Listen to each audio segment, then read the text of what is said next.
Ilya, welcome to the show. So happy to have you on. Excited to be here. Thanks, Mark. All right. So you're one of those people that's been an entrepreneur your whole life, basically. I mean, I've dug into your background. I'd love to just start out by talking a little bit about your past. I mean, in terms of where you grew up, and then obviously dive straight into that experience that you had in Brazil. Yeah, let's just dive in with some of the early story for you. For sure. I've been an immigrant ever since I can remember. I was born in the Soviet Union in a city called Krasnoyarsk in Siberia, and left there when I was 2.5 to go to Israel. First memory of my life was actually getting on the plane to fly to Moscow and then Tel Aviv. And then from there, we spent 2.5 years there and moved to Vancouver when I was 5. Pretty entrepreneurial since I was a kid. I kind of immigrant lifestyle, my mindset. We moved, to this new country and didn't really have much at all.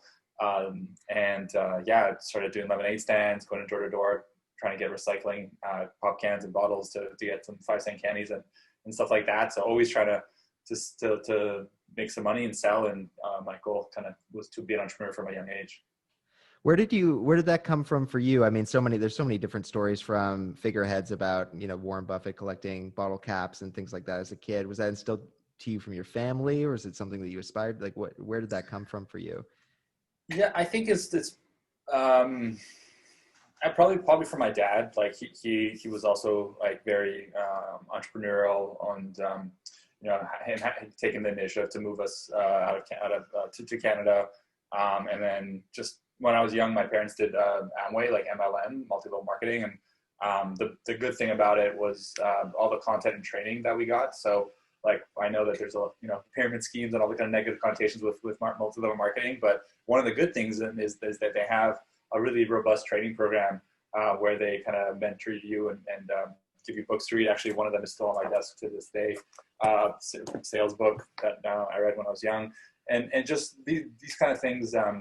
They stuck with me and got me interested in it. And I don't know, I just always thought it was fun. Like looking back, I don't know exactly where it came from, but I think like from that and.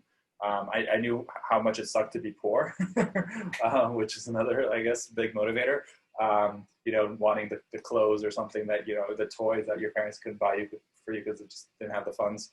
And that like motivated me to want to maybe get some, find a way to make some money of my own, even though, it was maybe 10, 15, 20, $30 at the time. I wasn't one of those young rich kids. Like on my own, I just kind of did pursue different things that, help me make some extra money. But more than that was just like the learning of the skills. I think that was probably the biggest thing.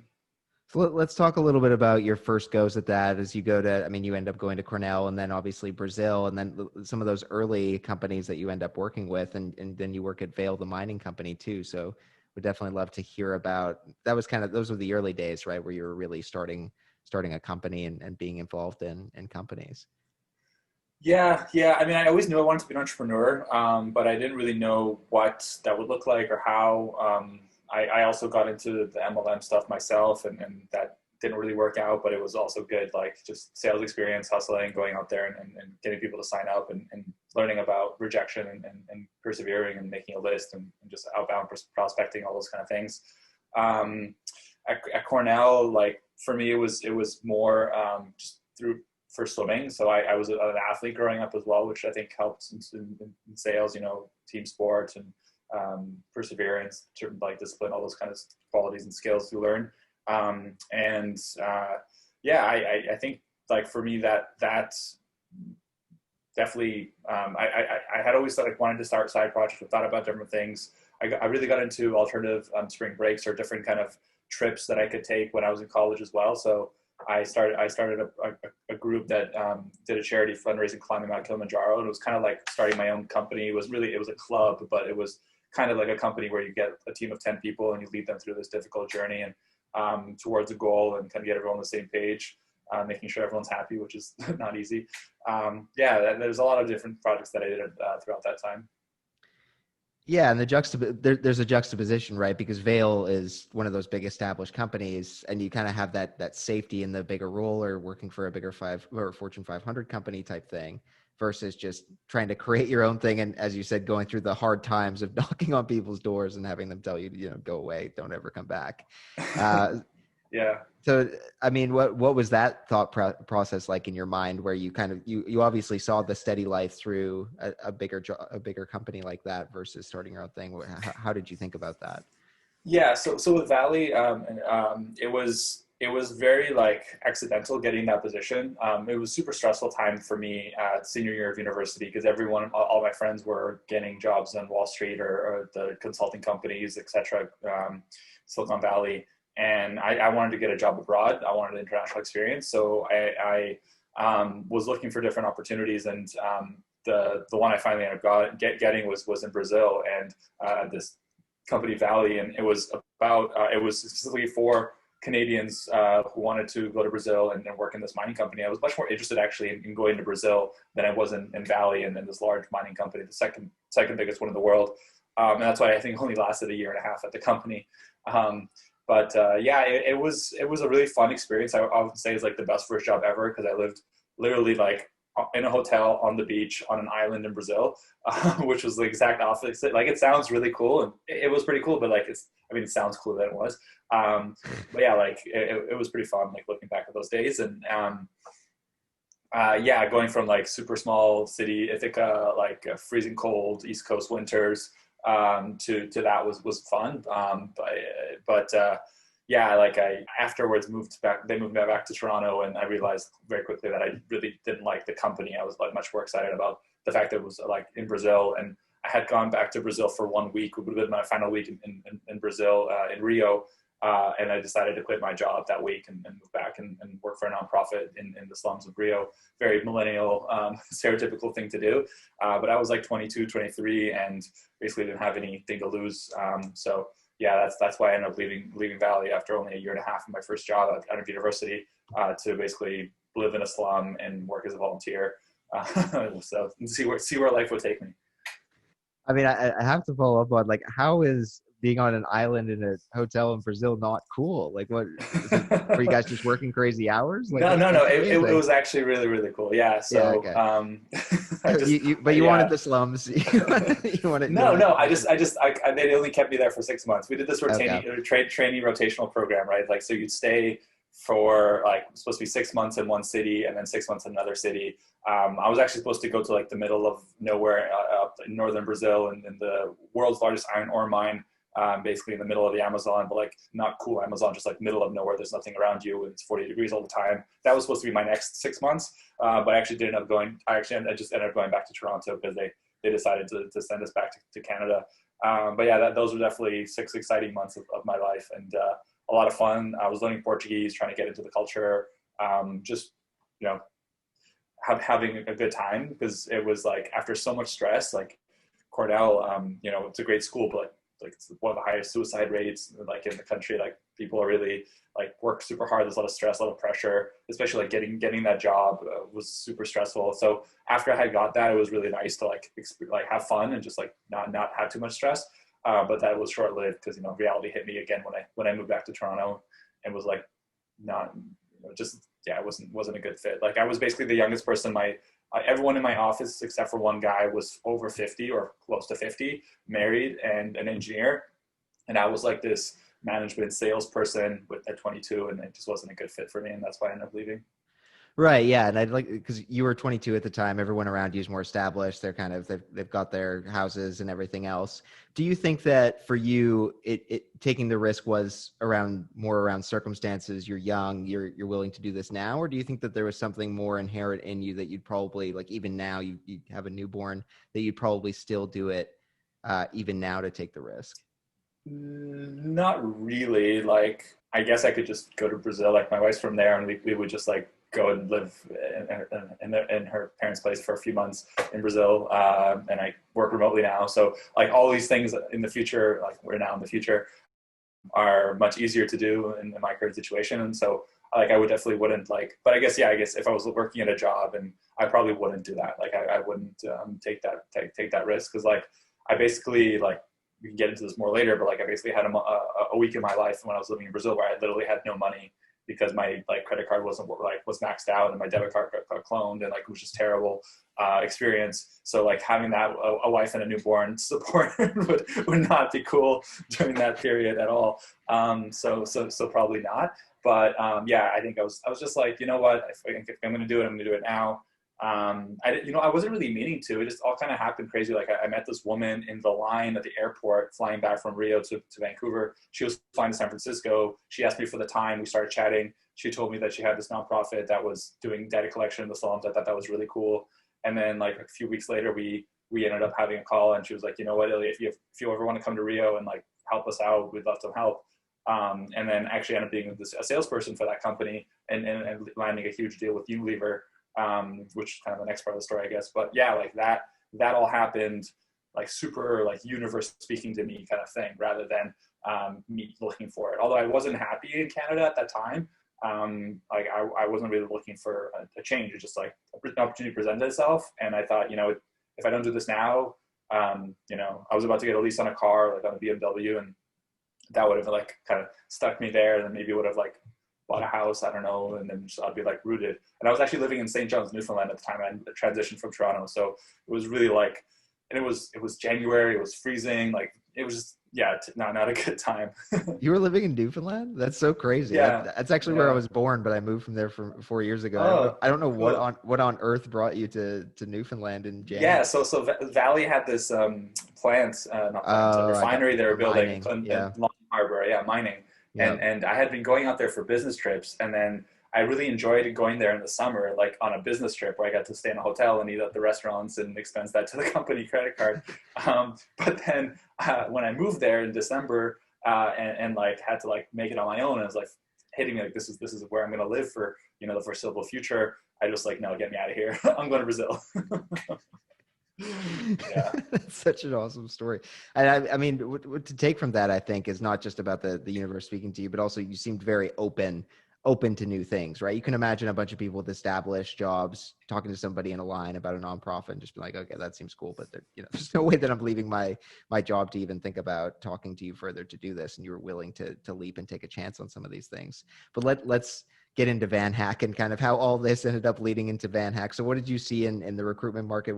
Is that from Brazil? Like where did you first get the idea and some of that founding story to VanHack? Yeah, for sure. And on that point you just made, I think you're right. Like I was kind of open, and I remember there like a specific moment where I was on Ipanema Beach and talking to a friend of mine, Luke, who was living in Brazil at the time. He's an American guy down there, and he was like, "Ilya, like it seems like you're really enjoying it here. Like maybe you should think about ways to come back." And actually have a picture that he took of me that night right here. That's so cool. Yeah, it just happened to like anyway. So he said that, and I kind of like thought like okay, like if it's supposed to be like give me a sign. So I was open and looking kind of for a sign, and then something came up and it kind of all worked out, but a lot of ups and downs. So I get to Rio in February 2012, and volunteering for this startup, nonprofits, sorry. But I hear about this startup accelerator called 21212 from a friend of mine, Carlos, who's a fellow Cornell alumni, and he told me, like, check out this accelerator. It's connecting American investors with Brazilian startups, kind of trying to be the YC of Brazil back in 2012. And I showed up there actually, like from a friend of a friend, got me an invite to their Angel Day. I show up there and everyone starts pitching me their startup ideas. And I tell them, guys, like, I'm a broke recent grad. I'm not an angel investor. I know I'm a foreigner, but I'm not here to invest. And I ended up just like making friends with some of the guys. One of those guys, Marcus, he had then done an exchange program in Vancouver. So we kind of bonded over that. And they just told me, hey, like, come back anytime if you want to like just hang out with us or anything like that. It was really early. So they're super open to new people just showing up. And I, like, long story short, ended up becoming a kind of a co-founder at one of the startups, and spending 6 months of my life, like, getting in like a crash course, about startup world, like, understanding like what does a pivot mean, like what's A/B testing, creating landing pages, doing ads, like all the kind of startup metric 101 or startup basics. That all, was taught to me, and it was an amazing experience. And a lot of the software engineers that I met, and like I had no idea what a software engineer was. I didn't know what Java, PHP, all these things were, but I met these people and learned from them, worked from them, with them. And a lot of them started asking me like, hey, Ilya, like tell me more about Canada. Like, I want to learn more about Canada, or I have a friend who wants to learn more about Canada. And started realizing a lot of people wanted to come here to Canada. And at the same time, I was working on this kind of side project course just for fun with a few of my friends who also were living abroad. Then I decided to create a course called Brazil Career Blueprint, which was basically an online course to teach foreigners how to move to Brazil. At the time, Brazil was pretty hot. It was like 2013, 2014, the World Cup was coming up 2014, the Olympics 2016. It was very much like an exciting place to be, and a lot of people wanted to move to Brazil, but pretty hard place to move to, bureaucratic, etc. So I created this online course, and when I told my Brazilian friends about it, they're like, "Oh, you're doing this the wrong way. You have to help Brazilians move to Canada." And when I moved back to Canada eventually myself in 2014, I started getting messages on Facebook of a lot of these people who I met at meetups, or these guys from the Startup Accelerator saying, "Hey, like, tell me more about Canada. I want to move to Canada. I'm interested in it." And then I realized, like, hey, maybe there's something there. The original idea actually was just teaching people how to code, and then having them, like, getting them go to Lighthouse Labs or kind of Brain Station or these kind of coding schools. But who ended up signing up to the landing page I created via Unbound, another great Canadian startup and also VanHack customer. The people who started signing up to the landing page, they were like senior developers, people who knew how to code. They knew how to, like, they were really good at that, but they didn't have the soft skills. They didn't have the English skills or the resume, and they didn't have the confidence. So, like, I created a course basically being like, this is how you pronounce PHP. This is how you pronounce Ruby on Rails. This is how you pronounce JavaScript or MySQL. And this is how you answer the question, tell me about yourself, or what's your biggest strength, etc. And that's now what's called VanHack Premium.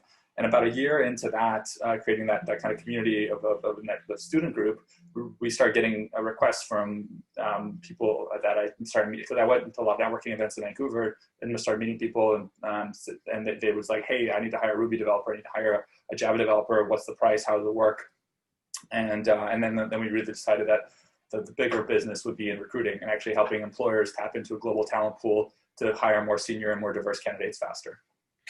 Yeah, so let's talk about that, right? Because a lot's changed, and this is what I really wanted to dig in with you on, is how startups should be looking at international talent, or how they can recruit the best dev talent, which, as we all know, is super competitive. Since VanHack was born, how have you seen the landscape change? How has VanHack changed? I mean, where you guys just released a new Slack app. Would love to hear a little bit about that, and just kind of that trajectory over the past 5 years or so. For sure, yeah. So the market's really, really changed here in Canada. In the beginning, international hiring was like a dirty word, or like, if you don't have a work permit, we won't even look at your resume, no matter how qualified you are. Still, for a lot of employers, that's still the case, but more and more, especially in the startup scene, with companies like Shopify really leading the way, and Wattpad, Salmon Labs, or I guess North. These companies really, like, banging the drum of, hey, like, we need to and we can to tap into a global talent pool. Organizations like the Canadian Council of Innovators, CCI, helping lobby the government to create the global talent stream. So in 2017, on June 12th, one of the happiest days of my life, June 12th, 2017, the global talent stream was born, or created, or launched, I guess. And companies in Canada were able to, like, fast track developer hires and not have to go through all the red tape that they used to have to go to. The problem is that most companies don't even know about this. So or if they know about it, they've never used it, and it's like very, very small amount of companies actually look to that. There are definitely some that are super progressive and doing a great job, like the companies I mentioned earlier. But yeah, it's really changed a lot, and we're working hard to change it even more, and have every company, like, think about, when you're thinking about hiring, well, why do you just default look at only people in the 416 area code, like, or in Montreal or whatever, like, place you are? Look at people from anywhere in the world, because that just increases the chance of you finding great talent so much more. So yeah, it's been a big transition. As far as VanHack, yeah, I mean, we're about 30 people now, a little over 30. We were almost 50 actually in the beginning of this year, and then with COVID we had to make some changes, unfortunately, but starting to climb our way back up to kind of, a stronger, I mean, it's not really about the number of people you have on your team, but just like having things are moving in the right direction. We're not letting people go. We're actually actively hiring now. So yeah, that's been really nice, but difficult year for sure. Yeah, I won't go into all the details of, like, every year, but we just had this momentum, I think, of, like, companies really needing to find senior developers, and it's always just been something, like, even on, like, the really hardest days, something always just kept it going forward. Yeah, really, really happy with where we're at right now. Well, senior devs are, yeah, I mean, they're in huge demand, right? And so this is something that everybody struggles with, especially early. I don't want to miss out on the global talent stream piece though. So what companies tend to miss that? Are most people just unaware of that program? Like why do people miss it? Yeah. Well, just, I mean, the government doesn't do a good job of promoting themselves, right? They like put out a press release once and that's it. Maybe Justin Trudeau mentioned it at Collision back in 2018. Yeah, like, well, I think it was 2018, 2019. I don't remember. Yeah, the first year he spoke was 2018. Anyway, so the government like doesn't do a very good job of promoting themselves, right? Like it's not their specialty. And they're not going to like run ads. They're not going to run Google ads or Facebook ads being like, hey, Canadian startups, do you know what global talent stream? Although it is getting more and more into the mainstream of the Canadian tech ecosystem. I think more people now, when I say global talent stream, they don't ask me what's that. They kind of know what it is, which is exciting. I think the venture community has done a really good job as well. There's some VCs are super proactive with that one as well, because they also feel the pain, right? They fund a company and the company can't hire anyone, so it's a problem. But I think just it's one of those things that doesn't it's picking up and the more and happening more and more, right? So yeah. Awesome. So, I mean, Chad and I work with a bunch of companies through Communitech and some other places. And one of the big, especially at the early stages when you're less than 10 employees or so, you're just, in some cases, you're trying to find a co-founder. But you're also it's so hard to compete, right? And we can definitely talk about how fierce the competition has gotten over the past 5 years or so. But I'd love to hear your perspective and kind of advice when you talk to earlier stage companies that would maybe reach out to you and say, how do I position myself to get top dev talent in Toronto when I know Silicon Valley companies are going to try to pick off people? Like, how do I position myself as an early stage company to get and keep really good talent? Because as we know, losing somebody that's helped build your product, it can be really, really painful. Yeah, maybe I'm extreme, but like I just don't hire locally. Like I just don't even bother for VanHack. Like we use VanHack to hire for VanHack, and if you go to vanhack.com, you can see the product we built. I'm pretty proud of it. And I just like, why even fight that fight? Like, great, you maybe you can meet that person during the interview process in person, but are you going to be even doing that these days? Like for the next, 6 months to a year, are you even comfortable going to meet someone you don't know? Like maybe you both do a COVID test beforehand, right? But like, it's pretty like you're going to be remotely on Zoom. So might as well open it up to people. And there's this, like, I think maybe unconscious bias sometimes, or even conscious bias sometimes people have, like, oh, foreigners, they have accents, etc. But like, come on, we live in Canada. It's the most multicultural, Toronto is the most multicultural city in the world.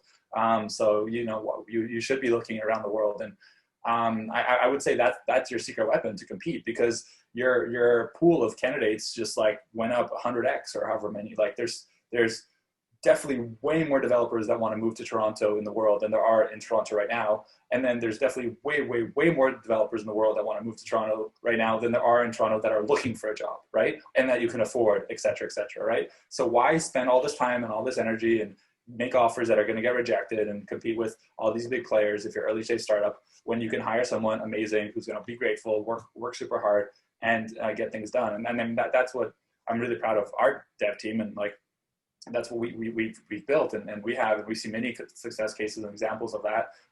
You look at companies like Fellow, who from Ottawa, who've just had their Series A, and they've hired a few people from us, and there's a bunch more. Empowered, it's a community tech company, Skywatch, etc. And these companies, they're doing great, and it's really, really exciting to see our customers succeed, because in a small part because of the fact that they hired globally. So yeah, I wouldn't even bother. Like, why? I would just, why would you even bother? What are some of the benefits of hiring internationally that you've seen, obviously, but others may not realize, right? Because there is, and I imagine COVID must be changing this, because no longer can you just meet people and work in the same room. But what are some of the hidden benefits that people don't immediately realize that they start to after working with VanHack or hired internationally successfully? Yeah, I think it's retention is probably one of the biggest ones you wouldn't think about. Like on average, for our first 50 hires, they've stayed over 2.5 years at our customers. Like that's crazy retention.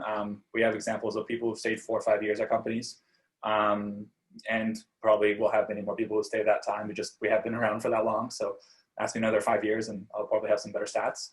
But retention, I think, is huge, because the people who like, especially if you can build the cost of finding someone else and then training them up on your system, and for them to understand exactly how, like, where, like what the Git GitLab looks like, and all the, like, what the code base looks like.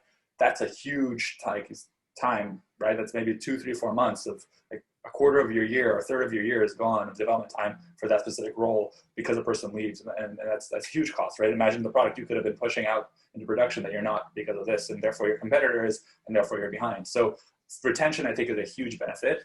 And I think a lot of times we hear, like, this kind of gratefulness that people have, and just like, you're an immigrant, you're giving someone this life-changing opportunity to come to a place that they really want to go to. It's like, a lot of times it's people's life goal or dream to move, to Germany, Canada, different country we work in, and they really want to, like, pay it forward or pay it back, and, like, say, you know what, you gave a chance on me, you took a chance on me, I'm gonna make sure that you didn't make a mistake, like, prove you right, kind of thing. That's pretty huge. And the last one is diversity. Like, a lot of companies, it's just a bunch of white dudes, and that's not good.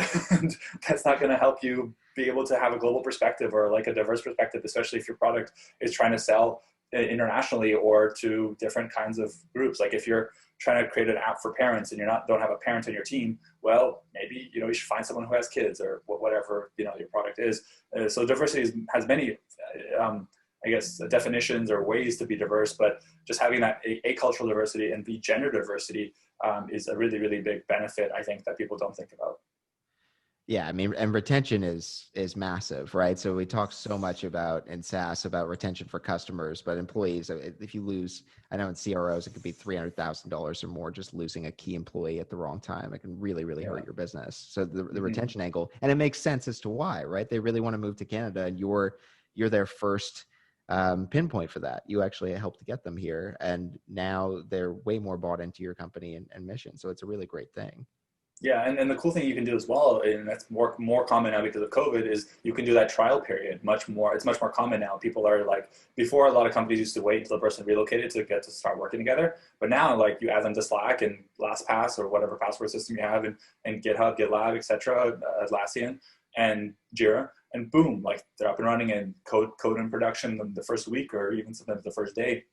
So you can do all that without having to invest that time and money into having them relocate, and get to know each other and see, hey, do they do what they say they're going to do? Do they get their tickets done? Like, are they quality? Is their code clean? Like, etc. So you can figure all that out, and then when they move over, like, you already have that camaraderie built up, and the chance of them being a long-term employee that does a good job are much higher.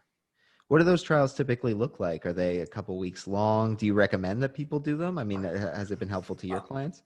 Well, now we do it in parallel with the paperwork. So typically, like, the company does an interview process and they're happy with the candidate, like, just start the paperwork, and during the time that the paperwork is going through, the person just starts working remotely. So it's kind of a in parallel process to get the person onboarded as fast as possible. Yeah, that makes sense to me. The other piece that I'd love to talk about is kind of this competition in terms of for top talent too. I mean, for people trying to figure out I've heard some horror stories where people have lost out on amazing candidates because they put them through 5 interviews and 2 take-home exams, and then somebody else just pulled the trigger and made the offer that night and took them from them. What are some of the pitfalls that you see in the interview process? What are some other ways that people can tweak to make themselves a bit more competitive for top candidates, especially when we know the talent pool isn't that big? Yeah, it's a great question, and definitely a huge problem I see. Probably the number one reason you're not filling your dev role is you're moving too slow, in terms of getting back, not just, like, having a bunch of steps, but, like, even just getting back to candidates on a timely manner. I know there's a million things to do when you're a startup, but hiring has to be a priority if you want, like, if you want to make it happen. It has to be something you actually put effort into, and something that I learned the hard way myself, like, getting better at hiring myself. And so it really is, like, at first you think, oh, it's going to be easy. You just put up a job, and this is, everyone wants a job, right? Like, yeah. So it's different when it's, like, so much more demand than there is for supply. So yeah, I think, like, moving fast, having a very clear interview process, like, this is going to be 4 steps, this is what it's going to look like, etc. Having a call with the candidate before doing a coding test to kind of sell them on the vision. I think that those are all really big things, especially if you you are early stage startup, you are trying to just get that first 2 or 3, 4 hires out in the door. Talk about how this person's going to have impact. Talk about the product they're going to build. Have that buy-in with the mission of the values of the company. Because I think engineers, like from what I see, they're excited to work on products that they can see that actually make an impact in people's lives, that are going to be used by a lot of people, where their code is, or the thing that they build is actually going to be out there. That's almost more motivating than maybe like an extra 5, 10, 15K salary a year or whatever that number might be. Of course, every situation is different, but that's a huge thing. And yeah, like having just a very clear, like, this is what's going to happen, getting back to them with 24 hours of an interview and not leaving them hanging, because yeah, they're going to be gobbled up by someone else, and they're probably doing a bunch of interview processes at the same time. So yeah, don't expect them just to be waiting for you. Yeah, and if you're early stage, you're never going to be able to compete with the Amazons of the world. And I think I've heard you say before that Amazon's coming with a lot of money to grab top talent. And so, yeah, you're going to have to get them to buy in on the vision and potentially give equity and all these other things that Amazon potentially can't give, right? Like you have to be able to differentiate. Yeah. Yeah. I mean, it's scary competing with Amazon, honestly. Like I from what I heard is Amazon gives these like 4-year vesting schedules and actually you mentioned equity. They're able to actually give much more valuable equity because they're worth $1 trillion. And so they actually have a valuation on a public market that the company, the hire can exercise and then sell, or, keep having their, and as like a gift to their kids, right? Because it's going to, they know the value immediately. Yeah, exactly. That's it. So yeah, it's tough. I think the biggest thing is just finding the developer who aligns with you on your vision, and a lot of it is luck too, like just finding that right person. And takes it's not going to be the first one. It's going to take some trial and error to find the right person. And I mean, have you found, just in your own experience, I'm curious, I mean, dev talent, it's not about learning English. So there's probably international devs that are better than local talent in a lot of cases anyway. Like it's just a total misconception that like you need to be from Toronto to be a good Canadian startup, right? I think like half the developers in Canada are immigrants. Was the last I read from the government. The other thing too. Yeah, for sure. Yeah, and all the University of Waterloo grads are living in San Francisco or working remotely for San Francisco startups anyway. So, yeah. Yeah, I think that's basically. So, do you think that's changed at this point, or there's still some way to go for the local Canadian tech community to kind of realize that? Oh yeah, I think for the most part, people are kind of under like very hip to the fact that like we're the best talent in the world is not necessarily here, and things are distributed, especially with COVID. Like you just have this proliferation of distribution companies now, and I think as people kind of get more comfortable and be like, of course, why wouldn't we hire someone remotely or from another place? We hire locals remotely anyway. So and then quality, like just I think Stack Overflow has this top 100 most contributors or people with the highest rating on Stack Overflow, and I think they're from like 60 different countries or 70 different countries. It's very, very global. One of the values that we have at VanHack is the internet has no borders, or better say, these are two values. So the internet has no borders, and code has no accent. So like if you can speak JavaScript, you can speak JavaScript anywhere, right? So and the cool thing is, you start kind of getting like the developers, for example, in South America are maybe a little bit more creative, whereas the developers in Russia are a little bit more analytical, and the developers in Japan are just crazy hardworking or whatever. And you have this kind of like cool global team where different people have different strengths and they can combine for something better than if it was all just one kind of person. And I think that comes back to the diversity factor. And like, just what is a local developer anyway, right? Like, is a candidate that we've brought like to VanHack and been in Canada for 2 years, is that a local developer? Because that person was an international developer just a year or two ago. So what makes a local developer when everything's just online anyway? Right. I mean, and now more than ever too. There's no office anymore. So yeah, exactly. We're in the office right now. We're literally in our offices. Yeah. This is it. So there's no more of that local stuff. Okay, let's transition a little bit to. I mean, you've been involved in companies abroad and in Canada.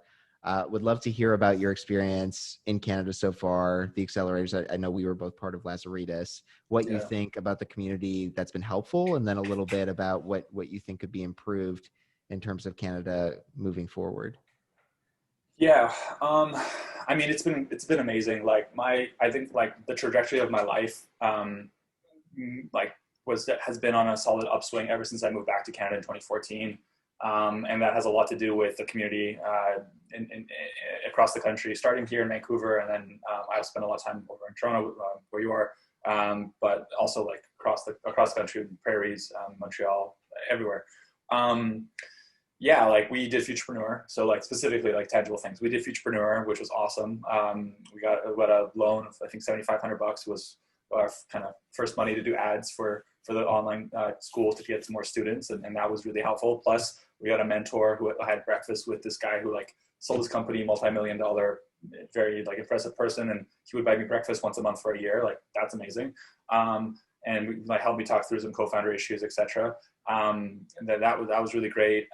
We did the DMZ program, the sales accelerator that they have, amazing program. Love that office actually. No more offices, but that was a good one. We were part of 111. I think it's back now, but yeah, 111 was really good. Of course, Lazaridis Institute, amazing program. Highly recommend everyone apply to that program. I actually didn't think we'd get in. When we got in, I was super excited. They basically, like, you go to different cities across Canada and the US, and they buy you dinner and lunch for like 4 days or 3 days and give you all this like amazing mentorship, and just the different, like you and I met through that way. It's a lot of really positives. I'm sure there's other programs I'm missing. Here in Vancouver, there's the Spring Accelerator, which I was part of. Actually, was my last full-time job before I quit and went full-time VanHack. So shout out to Keith Ipple at Spring. Launch Academy as well, one here locally. And there's so many, BC Tech, etc. I can go on and on. There's just all these programs, and they're all amazing. IRAP, Shred, right? So that is to say that I think we're in a really, really good spot, and there's a lot of really great, like if you're an entrepreneur in Canada, you should be reaching out to all these programs or the ones that are relevant to you. And like, there are so many great, helpful people. So I can go on and on about that. What we could do to improve. I don't know. I don't think there's anything specific like we can really improve on. I think that'd be cool to have kind of a Startup Chile program. So we did Startup Chile, which was a program in Santiago, Chile, that gives you $40,000 to spend 6 months living in Chile. And you kind of think about it like, wow, like government is giving you free money. Like that's crazy. But actually they make much more money off that as a government, because the amount of people who come to Chile, and that $40,000, like that basically is like your rent and food for the 6 months.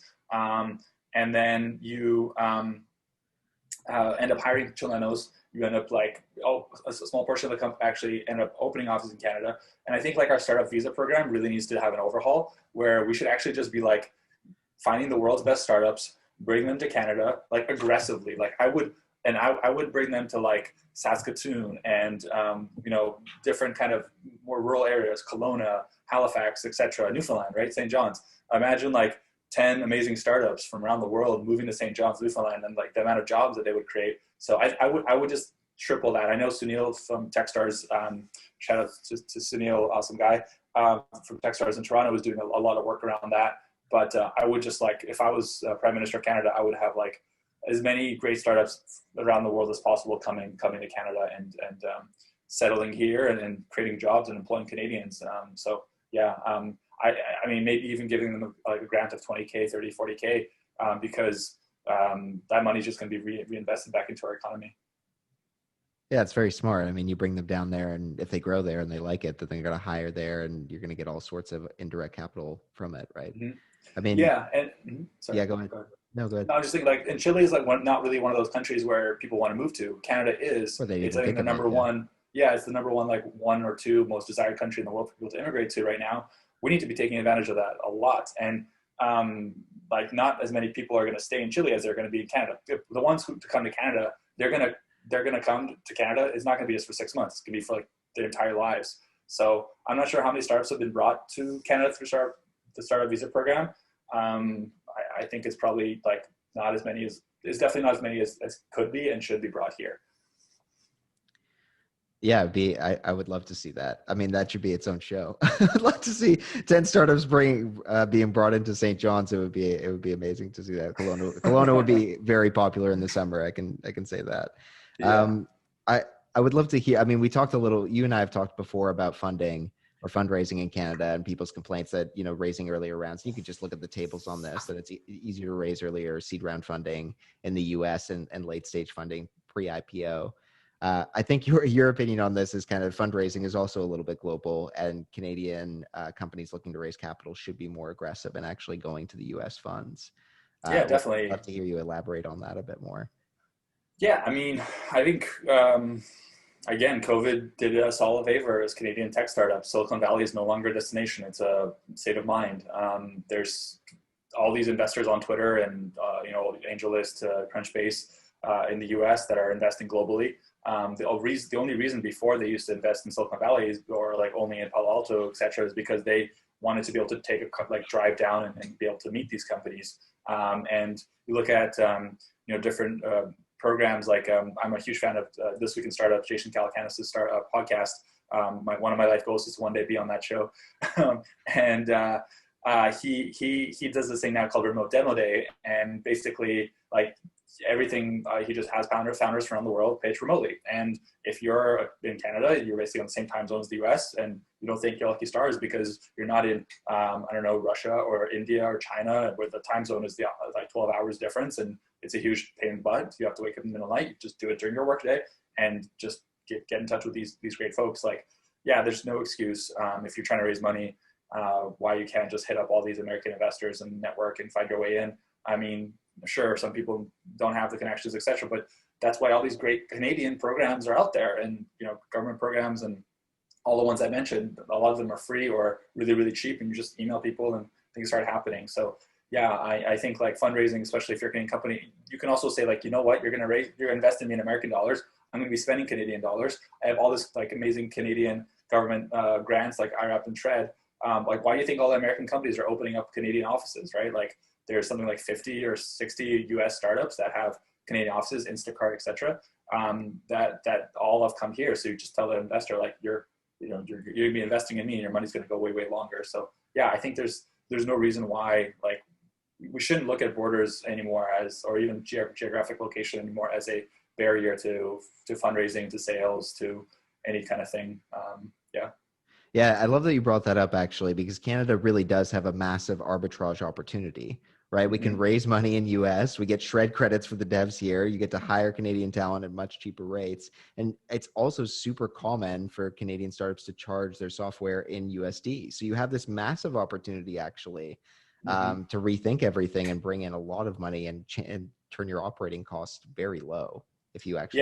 Yeah. Like, think of if you're charging, like a SaaS company charging USD, your revenue streams in American dollars. You invest, let's say you get $1 million from a seed investor or whatever. That's your investment money is in US dollars. So all your revenue and the money into the bank is in US dollars, and then all your money out of the bank, all your costs is in Canadian. So there you go. And plus, Canadian salaries are even lower than American. So there's just like this huge difference that maybe you can put it on a PowerPoint slide. Like, your $1 million will go like 4 times larger. I can stay alive for 4 times more, like, longer because of that, and I won't have to raise more money. Therefore, you as an investor won't be diluted, right? Because investors, like, one of the things that they think about is how much percentage am I going to have of the company when it exits, right? So it's not like I'm going to buy 10% of your company right now for $1 million, but the next round someone else is going to come in, and if I don't have pro rata rights or if I don't reinvest, I'm going to get diluted down.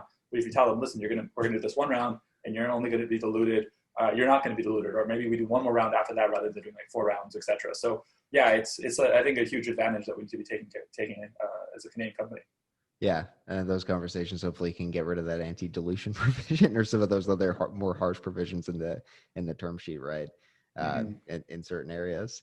But yeah, let's talk about a little bit about that and about you in terms of the entrepreneurial road for you. Like, would love to actually understand a little bit about not just, there's so much about like my company's doing amazing and all of this other stuff around that, like kind of the hardships around being an entrepreneur too. I mean, I think there's a larger misconception that it's just you have an idea one day and that idea just kind of carries you to the finish line because it was so amazing and you don't face all these really grueling and brutal setbacks. So I would just love to hear your thoughts on your own journey and kind of what the hardest part about being an entrepreneur has been and what the most rewarding thing has been.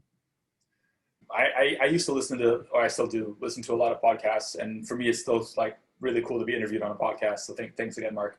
But like, for anyone out there listening to this, just like, it's not easy. and if you're in one of those moments where I was, let's say, and I still kind of, am in many, many different parts of my life, difficult moments.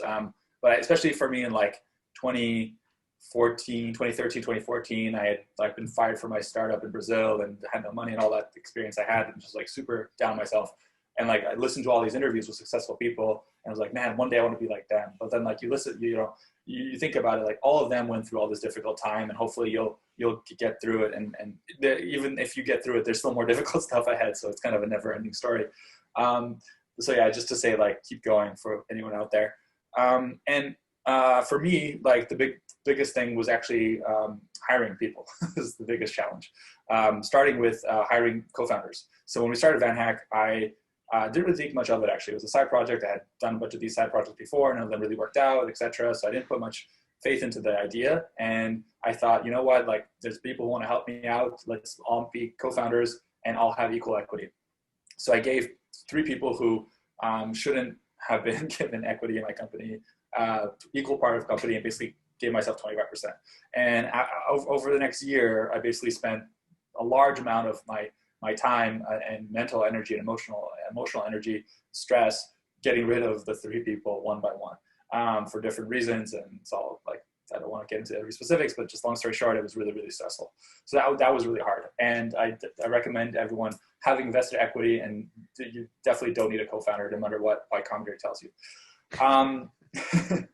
And then, Mark Suster actually has a really good, from Upfront Ventures, has a really good blog post, both sides of the table, his blog. He's an investor from LA, and he talks about not having, like having a one co-founder actually could be much better because you could make decisions faster, etc. And I now, like, my wife kind of is my co-founder now, and basically we are like life partners and everything. So yeah, it's different kind of partnership.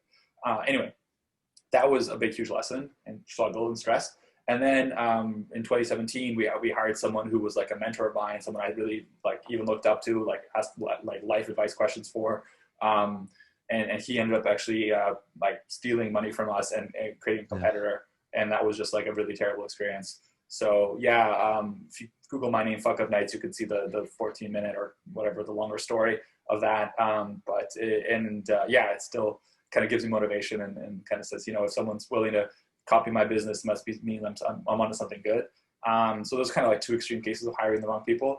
But even still, like day to day, we've made tons of bad hires, especially early on. I was like, yo, you have a pulse? You want to help VanHack? You're in.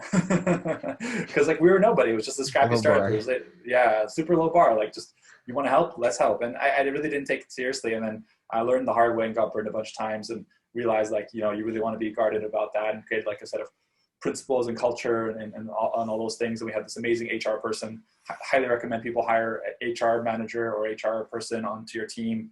It's like as soon as possible. Honestly, like if you don't have to be, it doesn't have to be your first hire, because that might not be like revenue generating or building product. But like as soon as you think you have something product market fit and you're going to hire more people, bring in an HR person. Yeah, those are definitely the biggest challenges for us. Like we've been really, like, I guess, lucky in a way where we do have product market fit and we kind of had it from the beginning, whereas with other ventures I didn't have it at all. And it carried the business. I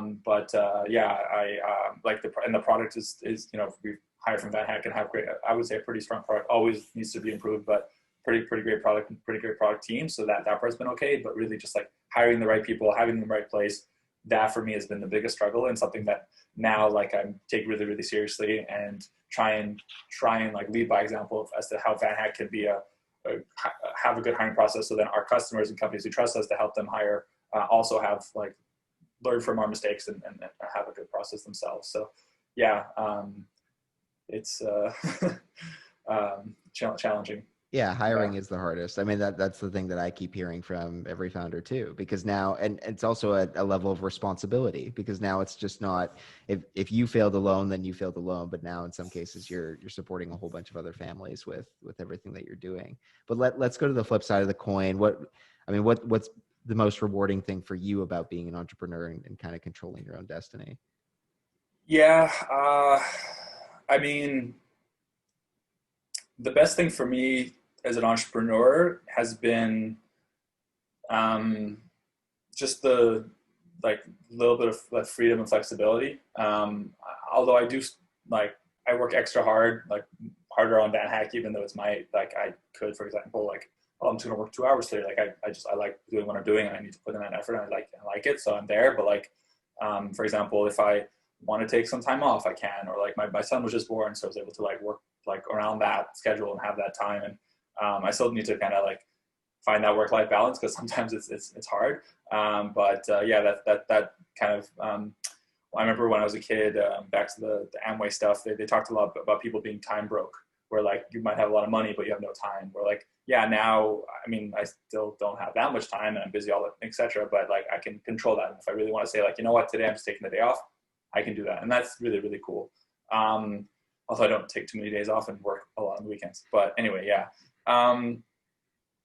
Not so much these days anymore. But the coolest thing with VanHack itself is the people that, like, once they get hired, you know, like I really, you know, I'm an immigrant, as I said, and when people get hired and they actually like relocate and like arrive at the airport, and sometimes do airport pickups, and or like you hear like people, their journey, and hearing their life like 1 or 2, 3 years later, it's really, really cool and really rewarding. And like, we're about to hit 1,000 VanHackers hired, which is going to be a really cool milestone. It's a big milestone. Yeah, and we're like 40 away, something like that. And you know, hopefully hit that in the next few weeks or months. We'll see how the numbers go. But yeah, this year, and it's awesome to think about like the impact we make, you know, on people's lives. And sometimes like I randomly run into VanHackers, no longer candidates, they're hired now, and you know, on the street even, like, and they come and tell me their story, like how they're happy and all these things. So it's pretty cool. It's pretty cool to see that. That's awesome. And thanks so much again for coming on, Ilya. It's been a pleasure to have you. Where can people keep up with you? I mean, we'll post your information. Where's the best place for people to come and speak to you? I mean, I'm pretty active on LinkedIn, but if you want to talk to me directly, probably best to email me. Yeah, those 2 channels. It's just ilya@vanhack.com, and my name is the only person in the world with my name, so you'll find me pretty easily on LinkedIn. Awesome, man. Thanks for coming on again. Yeah, my pleasure. Thanks, Mark.